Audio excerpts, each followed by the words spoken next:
মধ্যপ্রাচ্যের রাজনৈতিক প্রেক্ষাপট আবারও উত্তপ্ত হয়ে উঠেছে।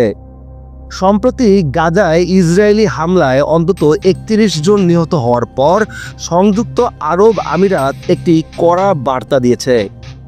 তারা জানিয়েছে, ইসরায়েলের পশ্চিম তীর দখল পরিকল্পনা যদি বাস্তবায়িত হয় তবে সেটি হবে রেড লাইন বা একেবারে সহ্যের বাইরে চলে যাওয়া একটি পদক্ষেপ। ইউএই সরাসরি হুঁশিয়ারি দিয়ে বলছে, এ ধরনের পদক্ষেপ আব্রাহাম চুক্তির ভিত্তিতে গড়ে ওঠা আঞ্চলিক শান্তি প্রচেষ্টা ও সহযোগিতাকে ধ্বংস করে দেবে।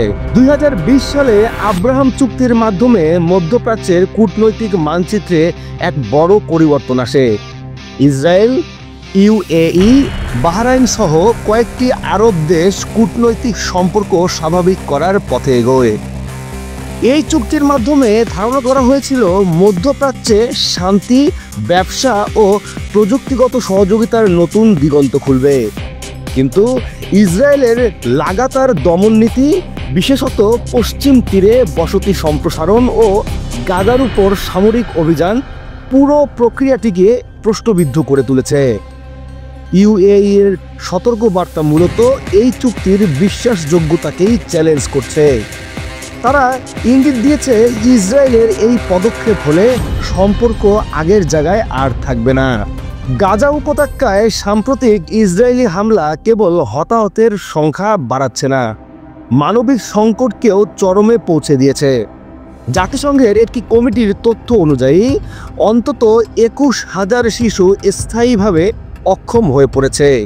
হাজার হাজার বাড়িঘর, স্কুল, হাসপাতাল ও জনপথ ধ্বংস হয়েছে। খাদ্য, ঔষধ ও বিশুদ্ধ পানির তীব্র সংকট দেখা দিয়েছে। বাস্তুচ্যুত মানুষের সংখ্যা প্রতিদিন বাড়ছে।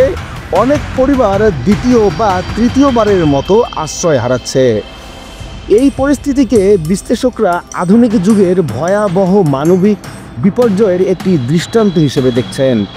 গাজা সংকট নিয়ে আরব দেশগুলোর প্রতিক্রিয়া বিভক্ত হলেও ইউএইর সাম্প্রতিক অবস্থান এক নতুন মাত্রা যোগ করেছে। সৌদি আরব শান্তি আলোচনা পুনরুজ্জীবনের আহ্বান জানিয়েছে। কাতার ও তুরস্ক সরাসরি ইসরায়েলকে নিন্দা জানিয়েছে এবং আন্তর্জাতিক অঙ্গনে ফিলিস্তিনিদের পক্ষে সোচ্চার হচ্ছে। ইউএই এতদিন অপেক্ষাকৃত নীরব থাকলেও এখন তারা স্পষ্ট করে জানিয়ে দিল যে পশ্চিম তীর দখল কোনোভাবেই মেনে নেওয়া হবে না। ফিলিস্তিনি কর্তৃপক্ষ বা হামাস উভয়ই বলছে, ইসরায়েলি আগ্রাসন কেবল দখলদারিত্ব বাড়াচ্ছে, শান্তির সম্ভাবনা কমাচ্ছে। সাধারণ ফিলিস্তিনিরা প্রতিদিন গাজা ও পশ্চিম তীরে দমননীতি, সামরিক অভিযান ও অবরোধের কারণে মানবেতর জীবনযাপন করছে।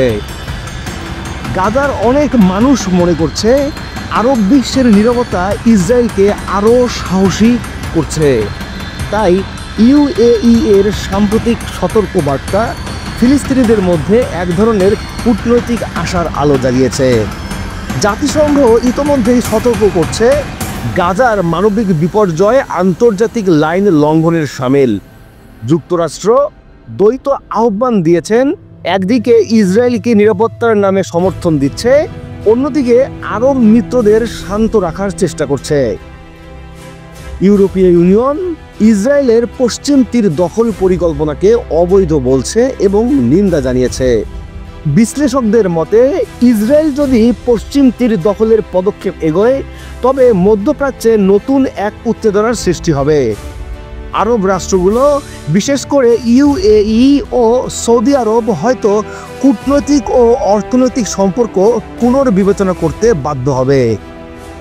গাজার মানবিক বিপর্যয় অব্যাহত থাকলে আন্তর্জাতিক চাপে ইসরায়েল কিছুটা হলেও নীতিগত পরিবর্তন আনতে পারে, তবে তেমন কোনো শক্তিশালী পদক্ষেপ এখনও দৃশ্যমান নয়।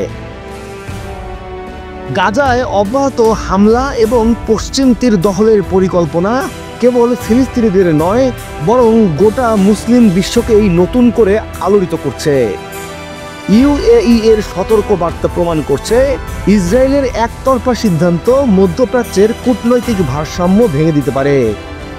গাজার মানবিক বিপর্যয় আর পশ্চিম তীরের রাজনৈতিক সংকট আজ মুসলিম বিশ্বের কাছে সবচেয়ে বড় ইস্যু হয়ে দাঁড়িয়েছে।